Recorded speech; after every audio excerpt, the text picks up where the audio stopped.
Qu'est-ce qu'une symétrie centrale? Eh bien, une symétrie centrale peut être considérée comme un demi-tour. Demi-tour dans un sens, ici dans le sens des aiguilles d'une montre, ou demi-tour dans l'autre sens, donc sens des aiguilles d'une montre, sens inverse des aiguilles d'une montre. Quoi qu'il en soit, on retombe sur la même figure. Donc, une symétrie centrale, c'est un demi-tour.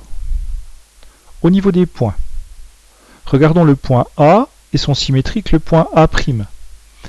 Eh bien, le point O, centre de la symétrie, est le milieu du segment AA'. C'est également le milieu du segment DD'. Et c'est vrai pour tous les points de la figure et leur symétrique. Ainsi,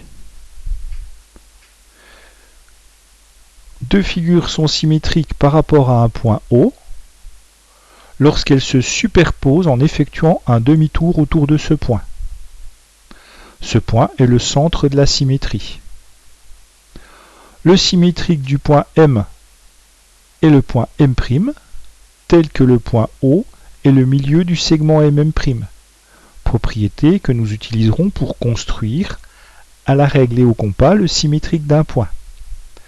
Et le symétrique de O est O lui-même. Ainsi, les deux figures que l'on obtient sont superposables. Donc, une symétrie centrale fait partie d'une famille qu'on appelle les isométries. Iso égale métrie mesure.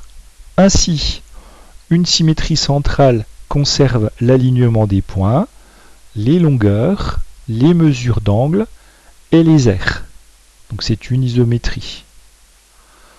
Et enfin, une figure admet un point O comme centre de symétrie si sa symétrique par rapport à ce point O est elle-même, c'est-à-dire si on retombe sur la même figure lorsqu'on fait un demi-tour autour du point O.